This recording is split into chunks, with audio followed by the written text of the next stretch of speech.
오늘 말씀의 제목은 그를 기다리는 자마다, 이런 말씀 제목 가지고 함께 말씀을 나누고자 합니다.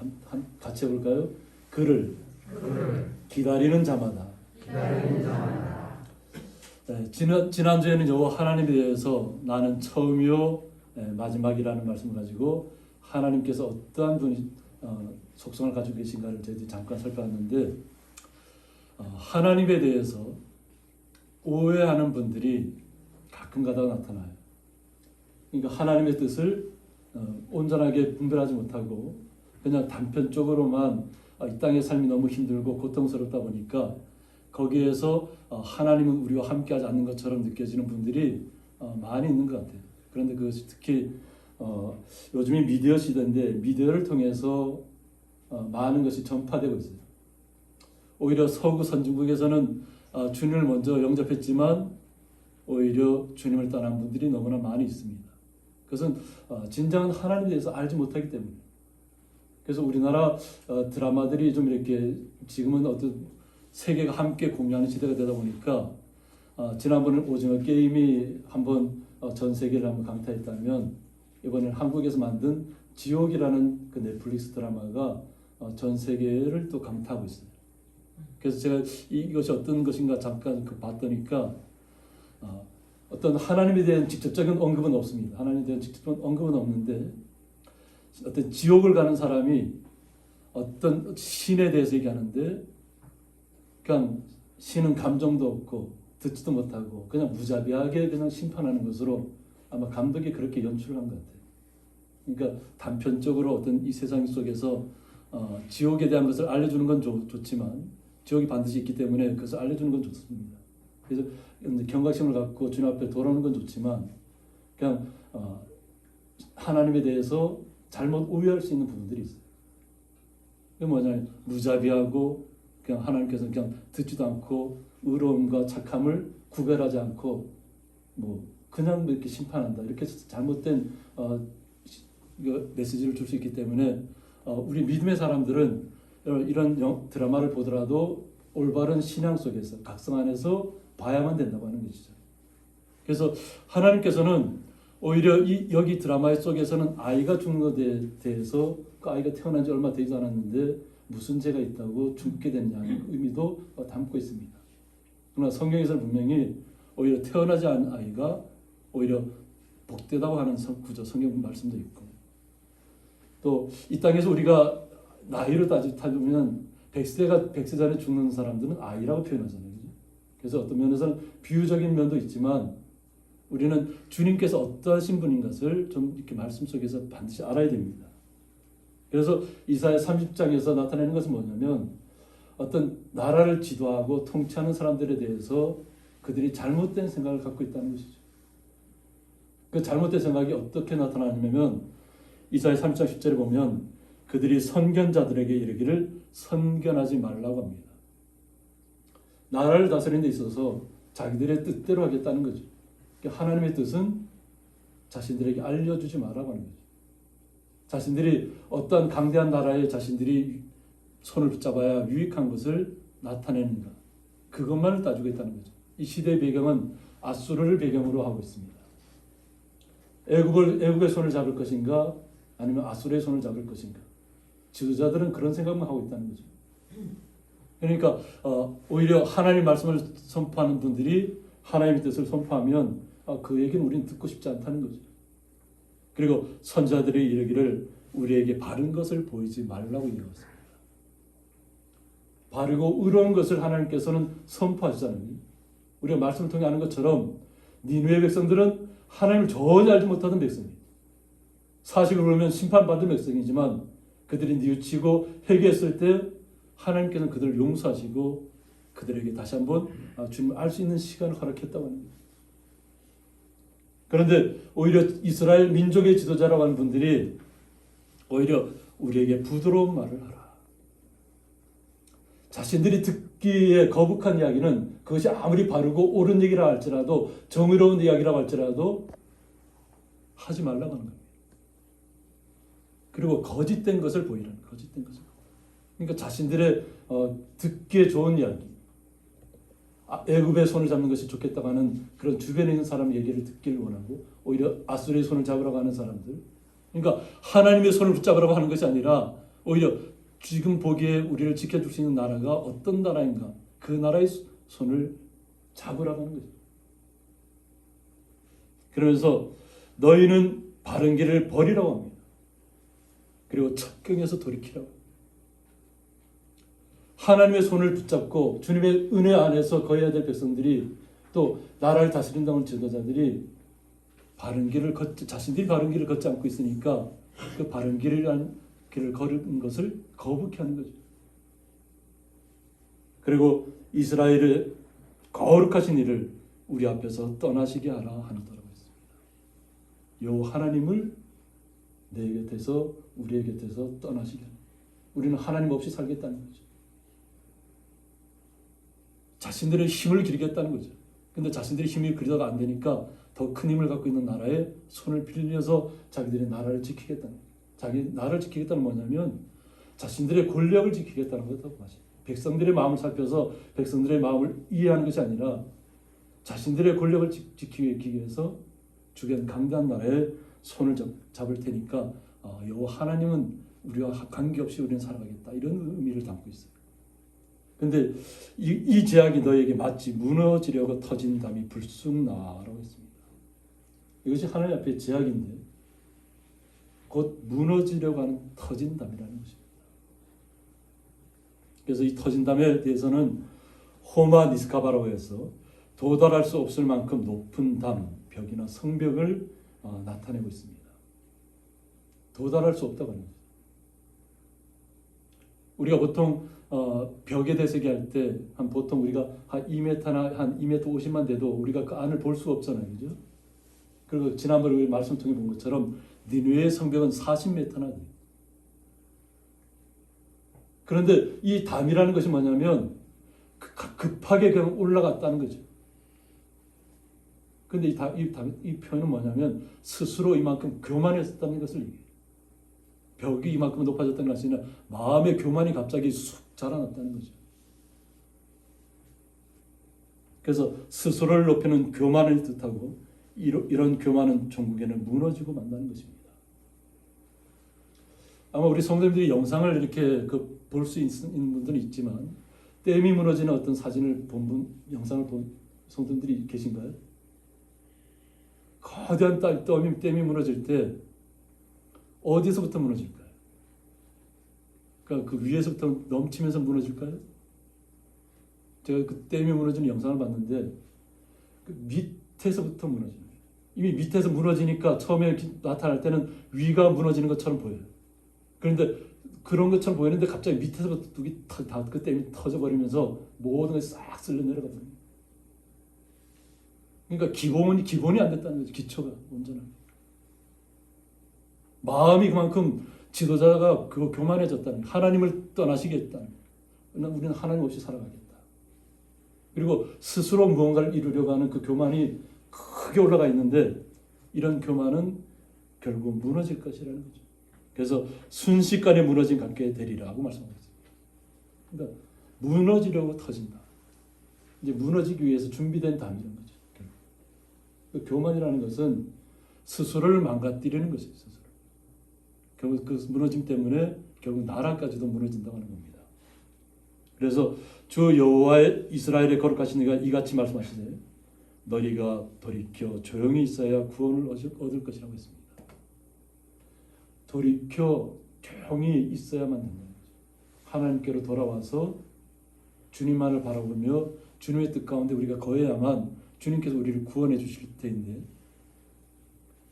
스스로가 무언가를 해보려고 한다는 거죠. 그리고 잠잠하고 신뢰하여야 힘을 얻을 것이라고 했습니다. 우리가 하나님 앞에 우리가 스스로 할 수 있다고 할 수 있는 것이 뭐가 있겠어요? 우리가 할 수 있는 것은 주님의 힘을 힘입어서 하는 거죠. 주님께서 우리에게 담대함을 허락하시고 우리에게 강함을 허락하시면 우리의 마음속에는 그 어떤 두려움도 몰아낼 수 있는 용기가 생기는 거지. 그 주님께서 주시는 거지. 그러면 어떠한 고통과 어떠한 질병이 나에게 시각 다가온다 할지라도 주님만을 의지하면 주님의 나라 어떤 경우에도 우리는 주님의 나라에 이른다는 것을 확신하면 그건 두려움이 아니라는 거죠. 그런데 너희가 원하지 않는다고 했습니다.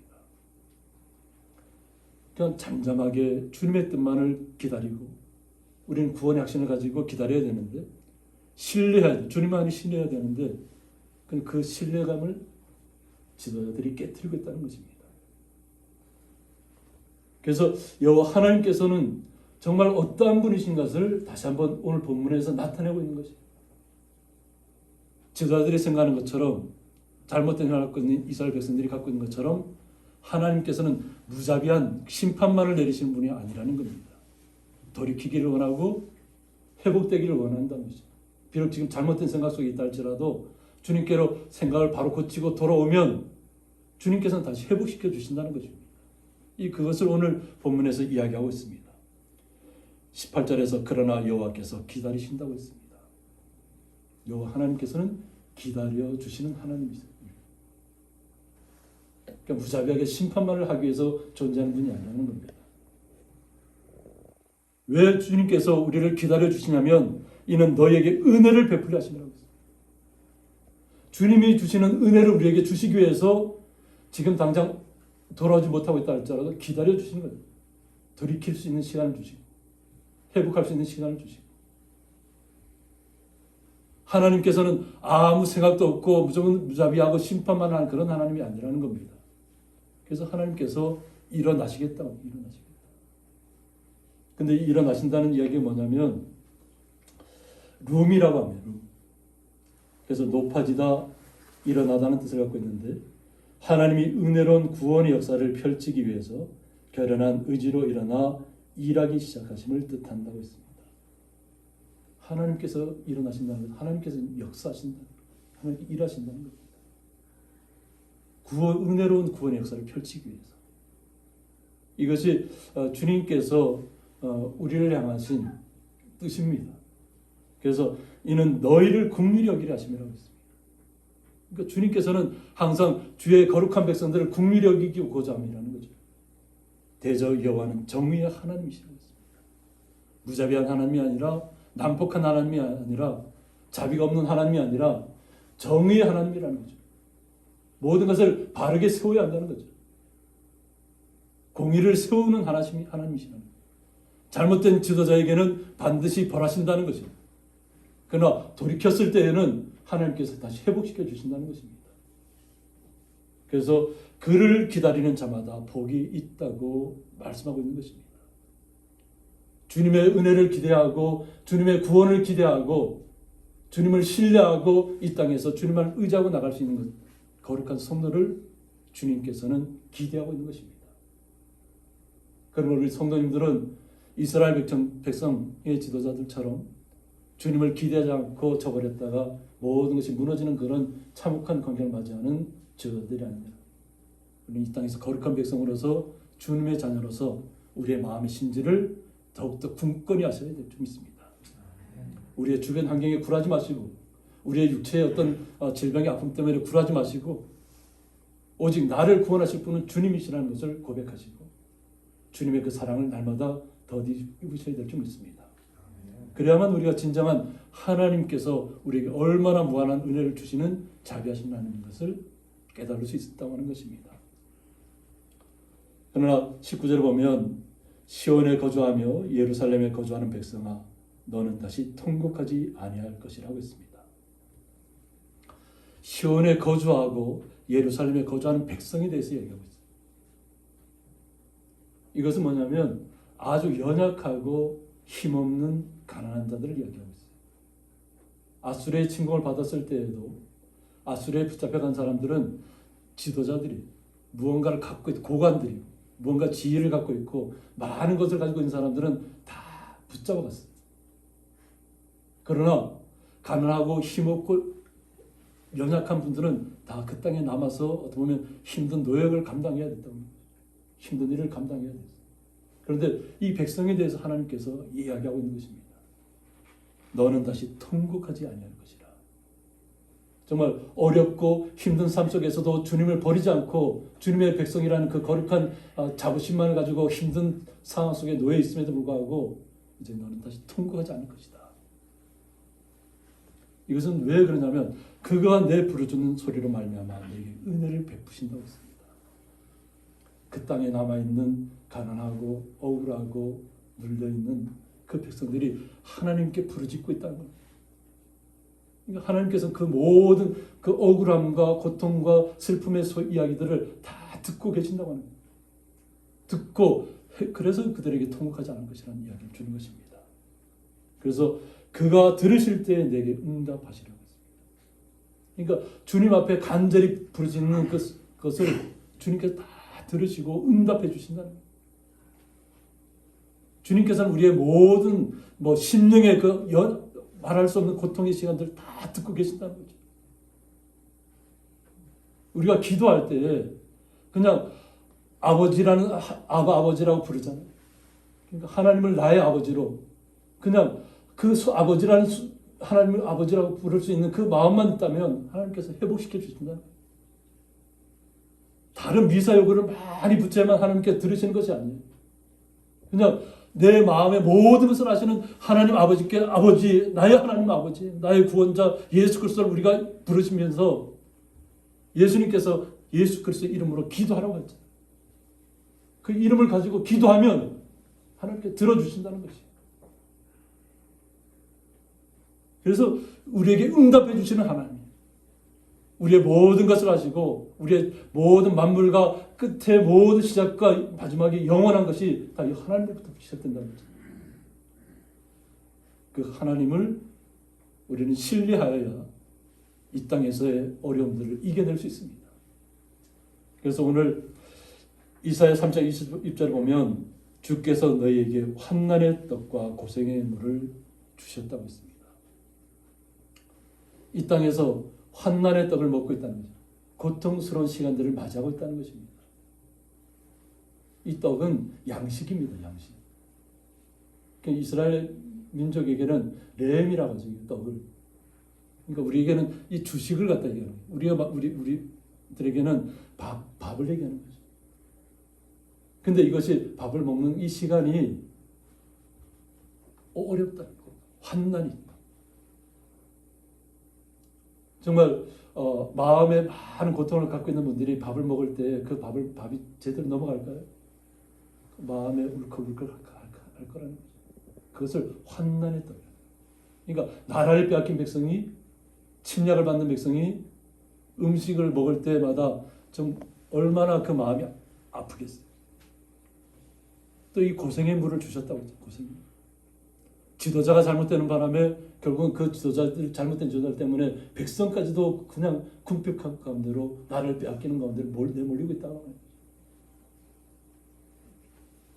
그러나 주님께서는 내 스승은 다시 숨기지 아니하십니다. 우리에게 말씀을 통해서 계속해서 말씀의 힘을 공급해 주시고 계시잖아요. 내 눈이 내 스승을 볼 것이라고 했습니다. 그건 주님의 말씀을 우리가 듣게 되고 보게 될 것이라는 거예요. 그러니까 주님께서는 항상 그 환난과 고생의 그 어려운 가운데서도 항상 선자들을 통해서 말씀을 주고 계시잖아요. 너희가 오른쪽으로 치우치든지 왼쪽으로 치우치든지 내 뒤에서 말소리가 내 귀에 들려 이르기를 이것이 바른 길이니 너희는 이리로 가라 할 것이며 라고 했습니다. 항상 주님께서는 말씀으로 우리에게 알려주시고 있다는 바른 길에 대해서, 우리가 가야 될 길에 대해서, 그냥 현실 속에 매여서 그러니까 잘못된 길에 빠지는 것이 아니라 현실은 비록 어렵다 할지라도 그것을 이겨낼 수 있는 힘을 주는 것부터 우리는 얻어야 될 줄 믿습니다. 그리고 주님께서 말씀 가운데서 이것이 바른 길이라고 하면 그 바른 길을 따라가야 한다는 것이죠. 이것을 하나님께서는 우리가 온전하게 이해하고 듣기를 원하시는 겁니다. 그리고 주님 앞에 부르짖기를 원하시는 것입니다.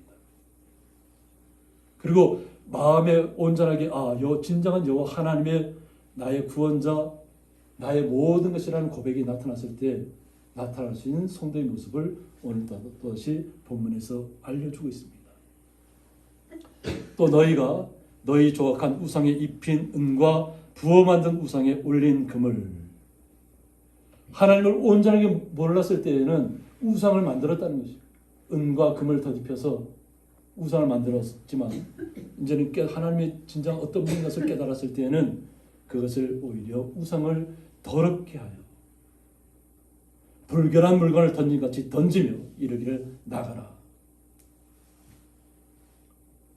생각의 각성이 일어나고 바른 판단이 서면 여호와 하나님이 나의 진정한 구원자라는 것을 깨닫게 되면 눈앞에 보이는 우상은 정말로 불결하고 더러운 것이라는 것을 알게 된다는 거죠.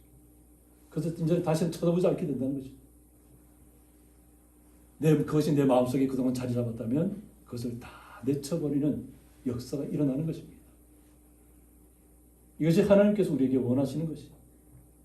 그러니까 주님께서는 얼마나 우리를 향한 참된 나의 자녀들, 나의 백성을 찾기 위한 주님의 뜻이 얼마나 귀한 것인가를 우리는 알아야 될 줄 믿습니다. 그래서 요 하나님은 진정한 우리의 모든 것을 아시는 하나님입니다. 우리를 일으켜 세우시길 원하시고 우리의 마음에 고달픔이 있다면 그 고달픔을 위로하시길 원하시고 치유하시길 원하시는 분이 주님이시라는 것입니다. 그래서 26절에서는 여호와께서 자기 백성의 상처를 싸매신다고 했습니다. 여호와 하나님께서 자기 백성의 상처를 싸매신다. 하나님의 거룩하신 하나님의 뜻이 여기에서 나타나는 것입니다. 이 땅에서 고통받고 있는 백성, 하나님의 자녀 백성들을 향해서 그 상처를 싸매주고 있다. 그리고 그들의 맞은 자리를 고치시려는 날에는 달빛은 햇빛 같겠다. 그들을 고치시는 날이 있다는 거죠. 맞았다는 거죠. 그 맞은 사람들이 얼마나 고통스럽게 나라를 빼앗기는 서름을 겪으면서 또 지도자들에게 탄압을 받으면서 바른 소리를 할 때마다 정의를 이야기할 때마다 고통을 받는 선지자들, 선견자들, 또 거룩한 성도들이 이 땅에서 주님을 전파하다가 복음을 증가하면서 듣는 어떤 시기, 비난, 질투, 어떤 내어침 이런 것들이 다 혼재 있잖아요. 근데 그것이 우리에게 얼마나 마음이 아프겠어요. 그럴 때. 근데 주님께서 그 맞은 자리를 고치시는 날이 있다. 그때는 달빛은 햇빛 같겠다. 오히려 밤에 있는 달이 낮에 있는 햇빛처럼 그렇게 우리에게 치료하시겠다는 거죠. 치료하는 강성을 바라시겠다는 거죠. 그래서 햇빛은 7배가 되어 7날의 빛과 같으리라고 했습니다. 지금 우리가 마주하고 있는 이 빛이 이 상태가 아니라 이것보다 지금보다 7배나 더 밝게 된다는 것입니다. 7배나 더 밝게. 그 7배나 밝게 되는 뜻을 오늘 본문에서 뭐라고 하냐면 오르 시부아트 하야밈이라고 해서 7일 동안 내려 쪼인 햇빛의 양을 하루 동안에 집중한 정도의 밝기를 뜻한다. 특히 7은 상징적으로 완전수를 나타낸다는 점에서 하나님의 구원의 은혜가 감당할 수 없을 만큼 힘이 클 것을 시사한다고 했습니다. 그러니까 주님께서 우리에게 치료하는 강사를 바라시는 그것은 놀라울 것, 우리가 상상을 초월한다는 거죠. 그것을 우리 햇빛에 비유하셔서 오늘 우리에게 말씀으로 나타내 주시는 것입니다. 7배가 되어서 밝게 빛날 것이다. 이것이 하나님께서 우리를 조명하시는 것입니다. 우리의 모든 것들을 조명하시고 우리를 치료하시고 우리를 새롭게 하시고 오직 주님만을 은혜에 들어갈 수 있도록 오직 주님만의 사랑만을 기대할 수 있도록 주의 거룩한 성도들을 초대하는 것입니다. 나는 무자비한 하나님이 아니다. 나는 난폭한 하나님이 아니다. 무조건적인 심판만 행하는 하나님이 아니다. 잘못된 길을 갔기 때문에 다시 찾으시기 위해서 하나님께서 아픔 가운데 징벌을 내리시고 돌이키는 거룩한 주의 백성들을 회복시켜 주시겠다. 이 땅의 것으로만 끝나는 것이 아니라 영원한 하나님의 나라를 우리가 나라에 가야 될 백성들이 이 땅에서 살면서 만족하고 끝나서는 안 된다는 거죠. 대체적으로 나타나는 시각들이 뭐냐면 이 땅의 삶에서 모든 것이 끝난다고 생각하기 때문에 사람들이 난폭해지는 것이죠. 강팍해지고 영원한 세계를 믿지 못하기 때문에 그런 현상들이 나타나는 것입니다. 그래서 요 하나님께서는 또 시편 25편 12절을 통해서 여호와를 경외하는 자 누구냐고 했습니다. 주님을 온전히 알고 주님의 앞에 가까이 나오는 분들이, 거룩한 성도들이 누구냐고 하는 것이죠. 그가 택할 길을 그에게 가르치시겠다고 했습니다. 아직까지도 알지 못하고 있다면 주님께서 말씀으로 가르쳐 주시겠다는 것입니다. 오직 주님만을 가까이 하라는 것입니다. 그래서 그의 영혼은 평안히 살고 오라고 했습니다. 주님만을 경외하면 주님께서 책임질 수 있다는 얘기죠. 그래서 그의 영혼은 평안히 살고 우리의 마음에 평안이 찾아온다는 것입니다. 주님께서 우리에게 오시면 우리의 마음에 평안이 나타나게 되는 것입니다. 그리고 그의 자손은 땅을 상속하리라고 했습니다.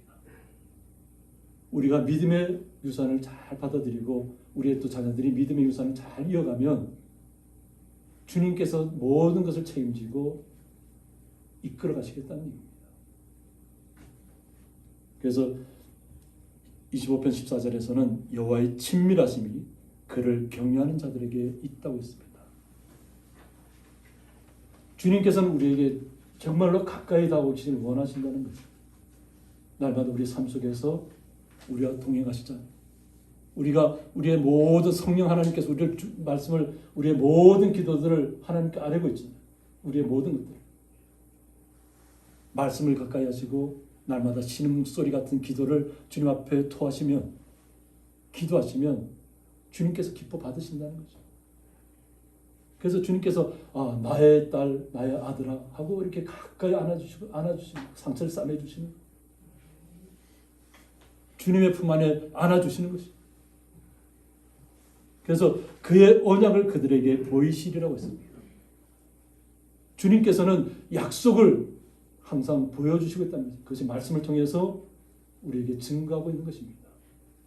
그래서 주님께서는 우리 성도님 삶 속에서 날마다 동행하고 있다는 것을 잊지 마시기 바랍니다. 그리고 그 주님을 날마다 가까이 하시기 바랍니다.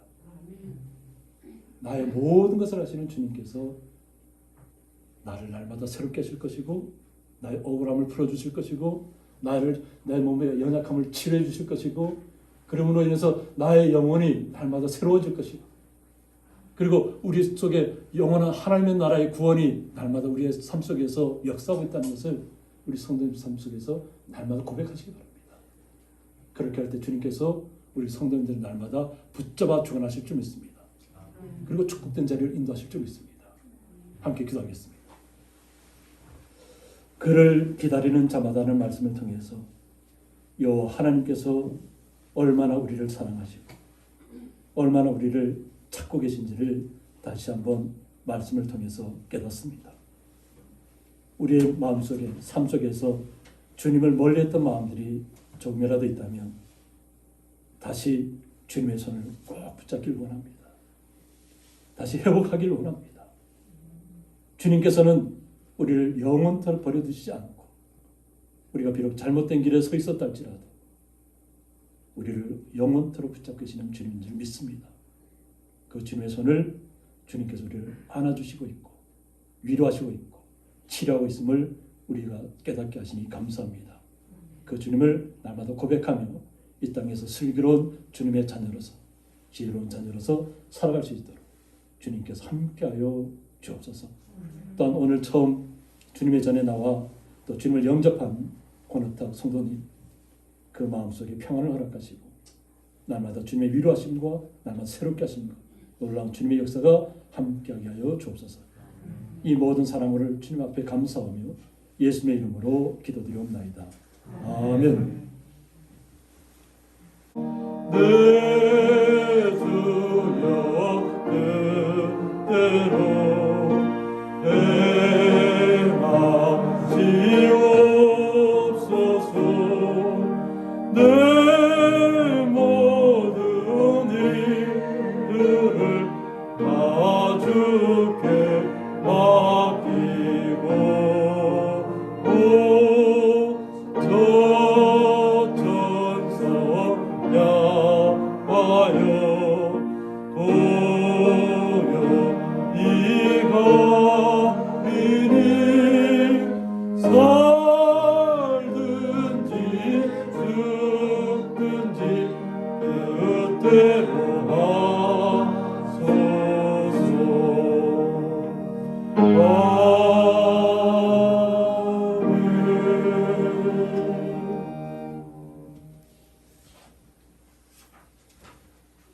이제는 주 예수 그리스도의 은혜와 하나님의 사랑과 성령의 감화 교통하심이 그를 기다리는 자마다 복이 있다는 말씀을 통해서 온전히 주님만을 기대하며 기다리며 온전히 주님의 그 은혜를 바라보며 영원토록 주님과 함께 구원의 길을 걸어가기로 마음속에 작정하고 나가는 성도들과 그 가정과 기업이 영원토록 함께 있을지어다.